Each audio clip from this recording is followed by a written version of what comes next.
Hey guys, Justin Bryant here from selfmadesuccess.com.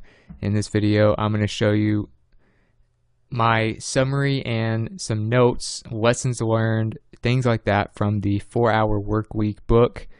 This is an incredible book, had a big impact on me. I did a review of what it covers as far as the basic principles and things like that, what the chapter breakdown is, who this book is for, who it's not. So you can check out the review of this book if you want to see that stuff and whether or not you should read it or not.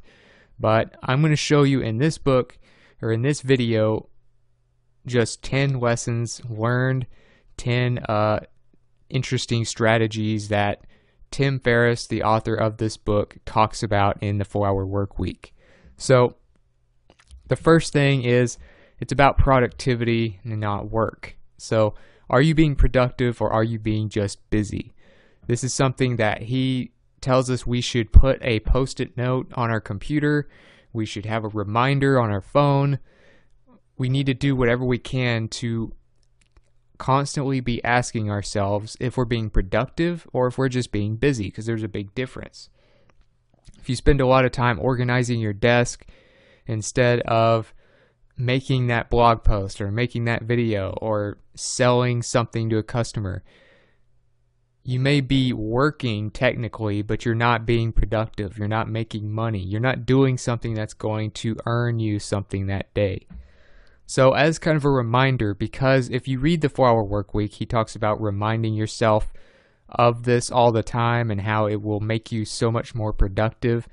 As a reminder, what I did is I created an actual desktop background that you can use. I'll have a place where you can download it and save it as an image and make it your desktop background. I'm actually currently using this right now.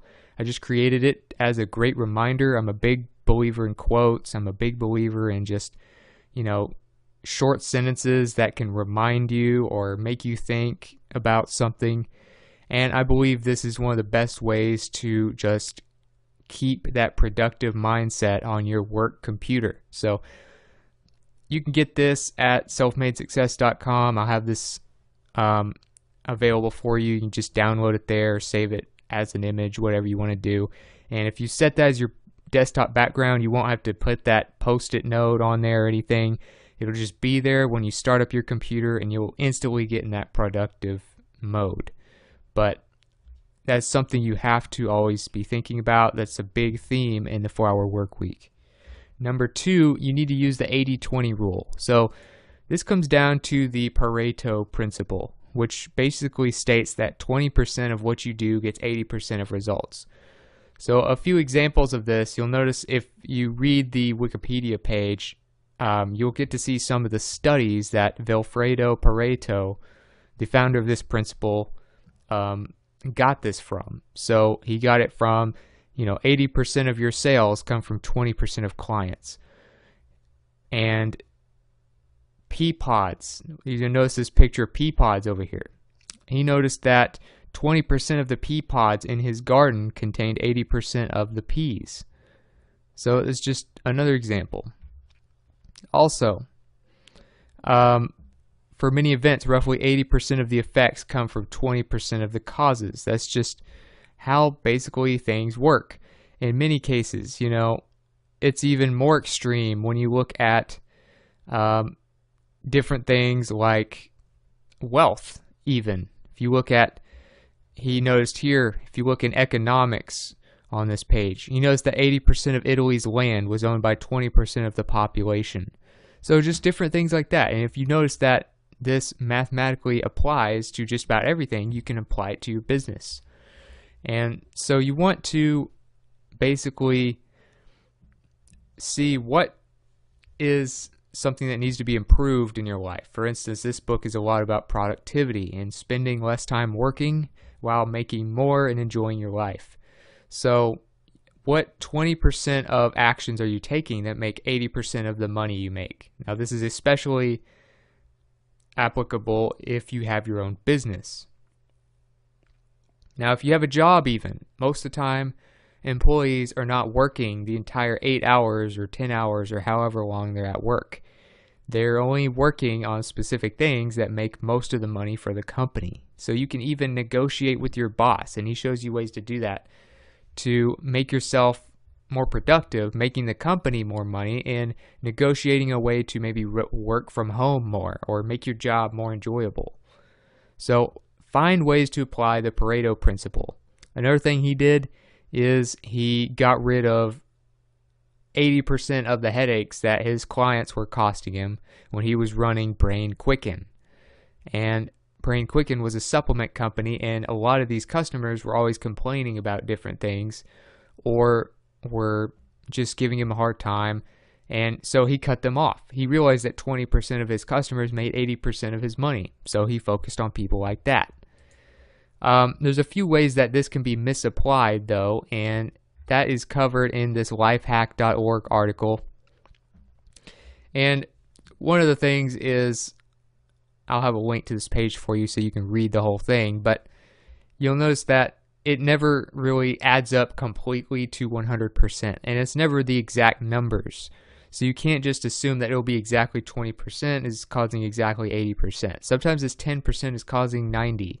Sometimes it's 5% is causing 75 or something like that. It's not always the exact math. You can't just assume everything is exact math and that 80% and the 20% add up to the exact total. So you can just kind of look into this, and it's not going to be perfect numbers. It's going to be something you have to test, and it has to be something you really look into. But he talks about some of the different things that are misapplied when it comes to the 80-20 rule. And at the bottom, he talks about how to really use the 80-20 rule, which basically talks about picking an area of your life with the biggest imbalance, whether it's relationships, health, money, time, identifying the key 10, 20, or 40% of inputs that are creating most of your results. Emphasize the key percentage, so figure out what exactly it is that is causing most of your results. How can you eliminate the other stuff? Spend more time on those activities. In other words, find related activities like that 10% or 20% that's getting your results, and then you eliminate the rest. So just something to keep in mind. You need to use the 80-20 rule to be more productive. Number 3, emphasize your strengths instead of weaknesses. So you need to figure out what you're good at, or as Dave Ramsey puts it in this short blog post, is actually pretty well put, I think. He talks about how effectively you do something, how it can make you feel strong in an area or make you feel weak in an area when you do something. So instead of just focusing on what you're good at, even if you're good at something, Ramsey states that it may not make you feel like you're strong in that area. It might make you feel weak in that area, even if you're good at it. So maybe you just don't like doing it. And I'll have a link to this page for you. But as far as finding what it is you're good at, or maybe what your strengths are and your weaknesses, there's a test that you might want to take, just kind of a fun little test that will give you an idea of maybe how well you work with others, how flexible you are, how well you adapt to different situations, how you kind of think about different things, how well you work with others, how responsible you are, and it could give you an idea of what kind of career or business you should have. So I'll have a link to this page for you, but you'll get to see it's on 3smartcubes.com, but it's basically a career test. And it has 30 questions. You'll see some of these like different situational questions. Then you go to the next page, and it gives you 3 different options for each question. So I'll have a link to this page. You can take this test, and it will help you figure out maybe what your strengths are and what you might want to pursue based on your answers to those questions. But you need to build your strengths and stop trying to fix your weaknesses, because you'll end up wasting too much time and you'll give away your edge that you originally had over your competition by not going after your strengths.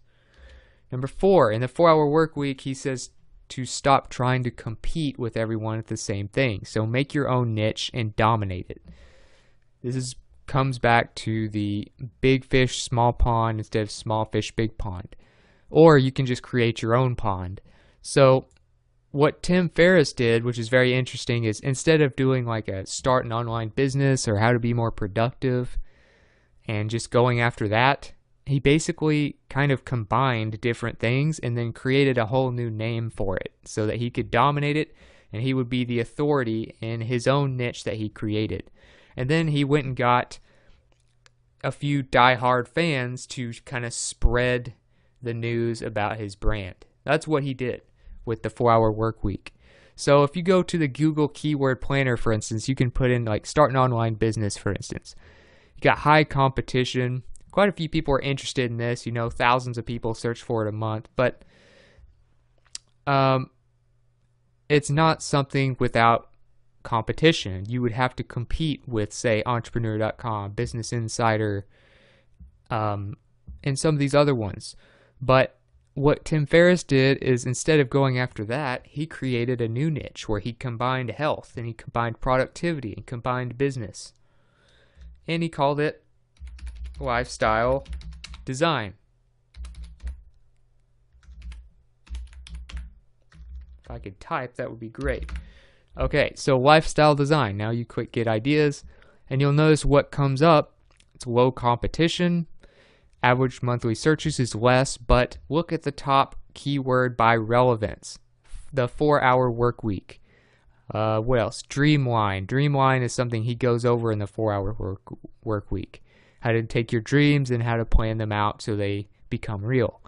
4-hour work week again.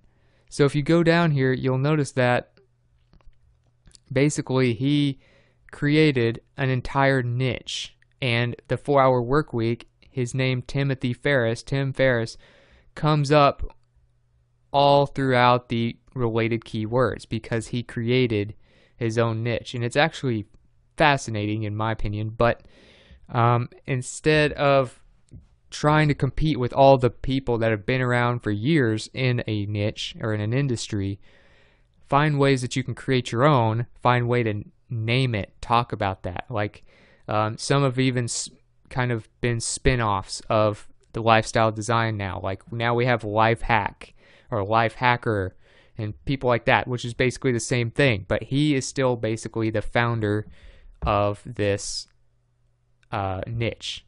So you kind of look into what can you do to create your own niche like that.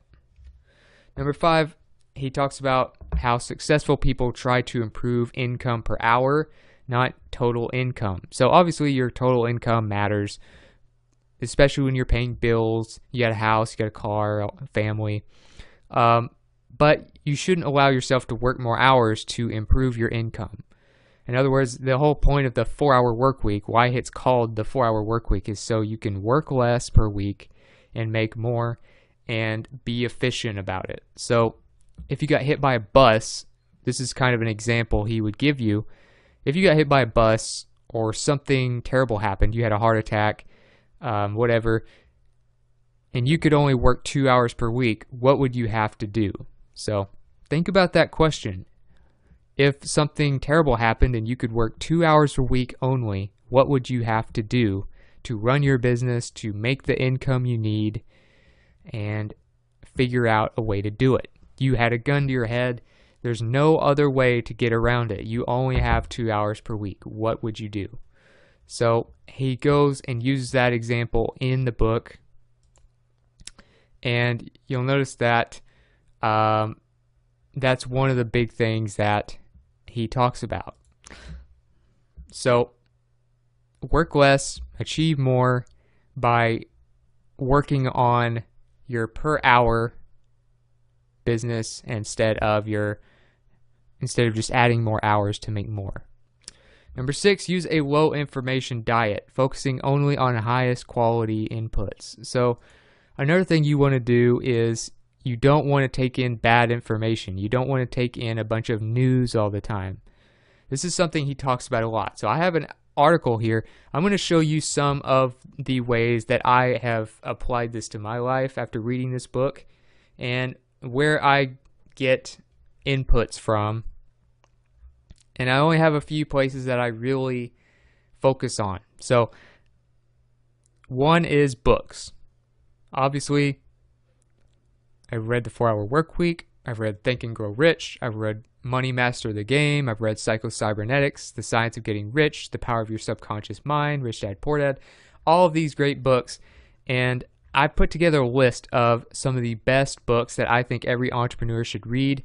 These are the books that I recommend to you that you can learn so much from and that can help you get to where you want to go and learn a lot about business, about finances, about productivity, about willpower, all that kind of stuff. So if you want to learn those types of things, this is a place where you can find those types of books. But books are going to have a lot higher quality information than any blog or news site or television show.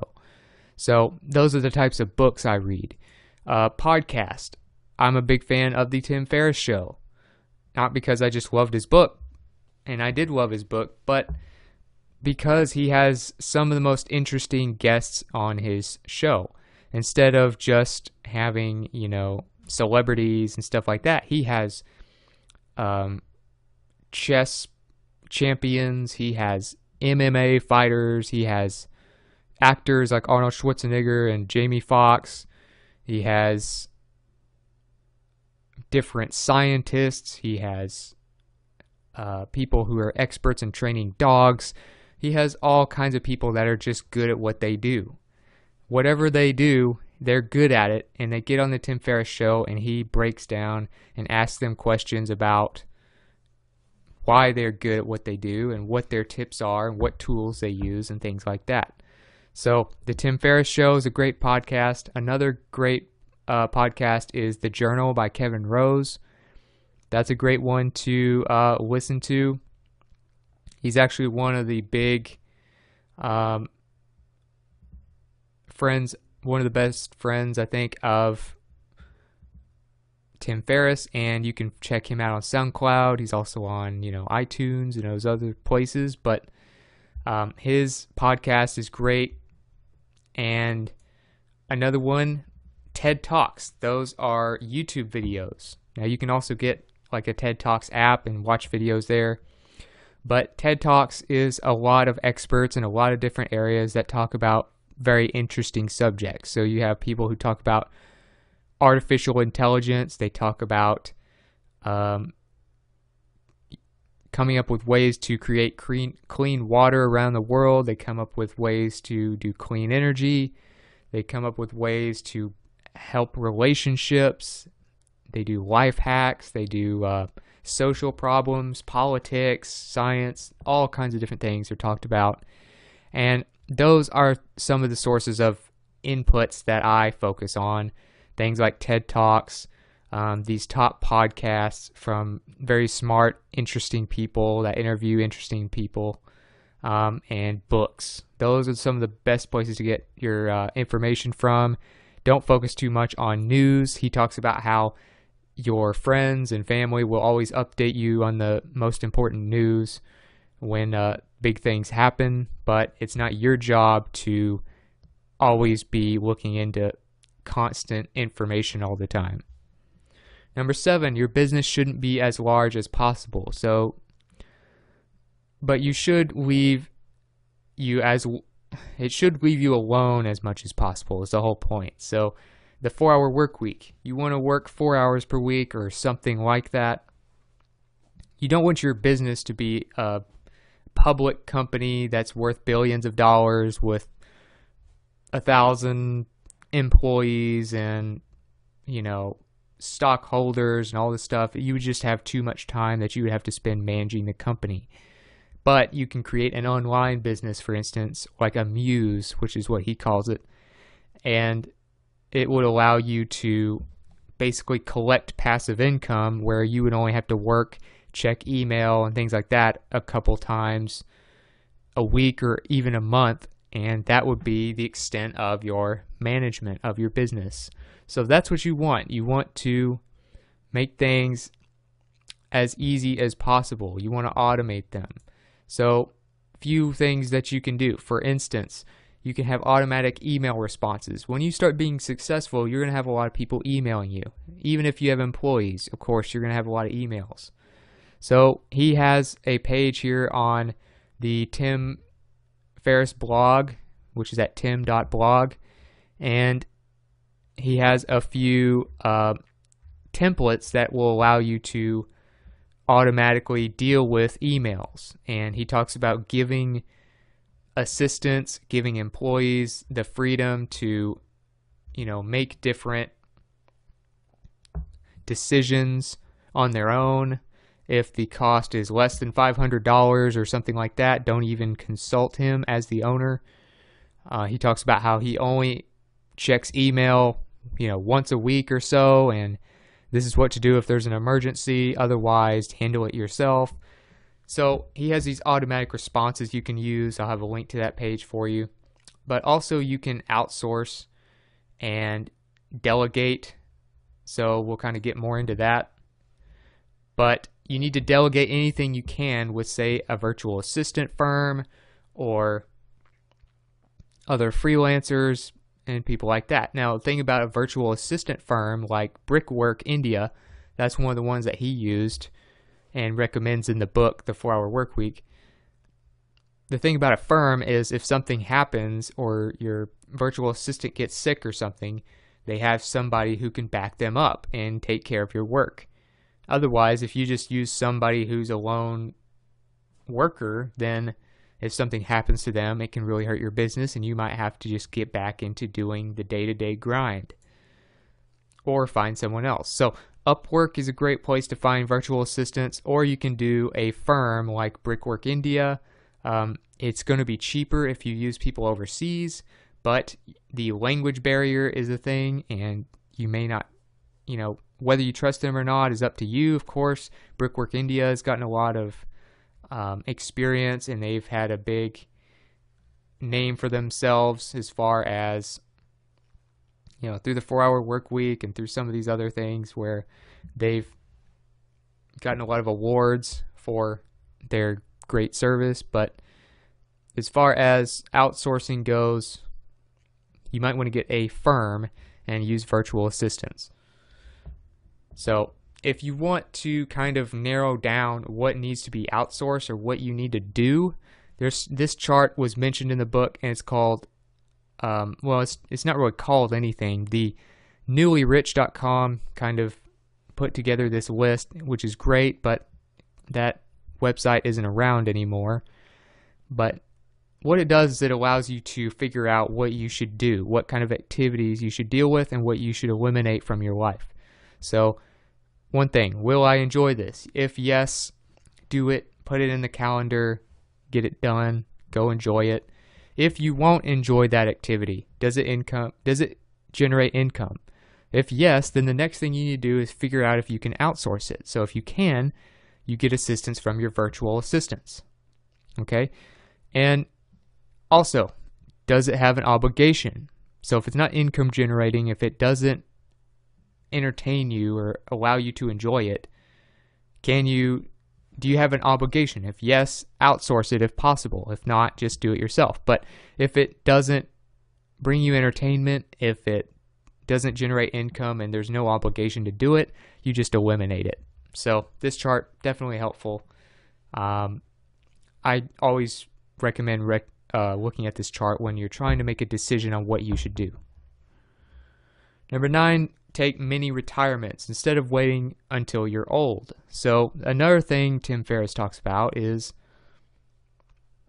should you wait until you're 65 or 70 to retire, and then you're old and you can't really get around and you can't do anything by the time you're actually going to have the time to do anything? So instead, he recommends mini retirements where you actually can save money and enjoy it while you're younger by traveling the world, Some of the things he talks about are actually living for a few weeks or a few months at a time in the places you want to travel to, because it's actually cheaper than staying in a hotel for a few days, where you can stay in an apartment, a really nice apartment, for a month in that city. Like Buenos Aires, Argentina, for instance, is one of the ones he mentions. Rolf Potts, he got this from, and he's written a book called Vagabonding and How to Travel the World. Here's the book right here, How to Travel the World Long Term. And you can actually save money and things like that, and it's actually been updated. Tim Ferriss now does the foreword for it, but he recommends this book all the time as a big influence on the 4-Hour Workweek. So I recommend you read this, and this is all about the travel side of the 4-Hour Workweek and how to live kind of a mobile lifestyle. But there's some great tips in this video and this blog post here. I'll have a link to it for you on Tim's blog.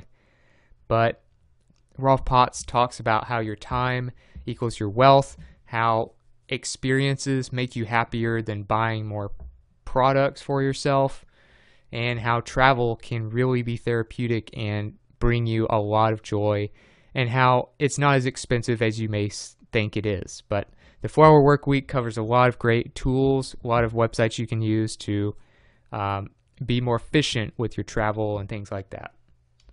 Number 10, you can get your most important task done before 11 a.m. and you can pretty much call the day a success, no matter what comes up the rest of the day. If you do this, you can't use lunch as an excuse and put things off. If you do this, you will be much more productive. A question you should ask yourself is, if I could only do one thing today, what would that be to make today a success? So figure that out and get that one thing done before anything else happens that day, before you work out, before you go eat lunch, before you have to run errands, before you have to pick your kids up from school, before you start playing video games or watching movies. Whatever it is that you're going to have to do later in the day, make sure this is done before lunchtime, and you can call it a productive day. So that's the main thing. Just have those small wins every day, and you'll make more and more money and be more and more productive. A book that I recommend that I've read about this is called Eat That Frog by Brian Tracy, and it's called 21 Great Ways to Stop Procrastinating and Get More Done in Less Time. And this is the main thing that he covers in this book, is getting your biggest stuff done first before anything else, and eliminating procrastination from your life to be more productive. So that's just a few things I've learned in the 4-Hour Workweek. I have actually 26 pages of notes from this book. That is how powerful I found this book to be. I think it's a 400-page book or so, and the thing is, you need to read it yourself to make your own notes, to really get out of it what you can only get out of it. Everyone else is going to interpret books differently, so I can give you lessons, but you need to read it yourself. I definitely recommend you go get it at Amazon, and there's just so much more that I didn't even get to, but it would take me 12 videos to get through all of the things I learned from this book. So a lot of this stuff will help you, but there's a lot more that I didn't even get to cover yet. So go read the book, check it out, listen to the audiobook, however you want to consume it, get it. And if you want to check out any of his other books, if you're really a fan of Tim Ferriss, you're a fan of his podcast, his 4-Hour Workweek book, he has 3 other books now. One is the 4-Hour Body, which is about basically becoming a superhuman, helping you with sleep, helping you with relationships, intimate relationships, helping you with fat loss, helping you with muscle building, dieting, and all that kind of stuff. Basically, life hacking your way to a better body. The 4-Hour Chef is all about how to cook like a pro, and also how to learn everything. It's basically how he puts it, a book on learning disguised as a cookbook. So it will really help you learn how to find new skills and learn them quickly, as well as learn how to cook. And Tools of Titans, where he talks about the tactics, routines, and habits of billionaires, icons, and world-class performers. Basically, everything he's ever learned from doing his podcast and interviewing all these successful people, he puts in one book. So, how could you not like this book? So other than that, I hope you enjoyed the video. If you did, please like and subscribe so I can create more videos like this for you. And if there's anything you want to let me know about, maybe what you learned from the 4-hour work week, or what you thought about the video, let me know in the comments. I'd love to hear from you. I'm always looking for feedback to improve these videos for you. And I'll have all of the show notes, related content, and links to this video on one page at selfmadesuccess.com for you. And you can find that there or find it in the video description. So other than that, I hope you enjoyed the video, and I hope you have a great day.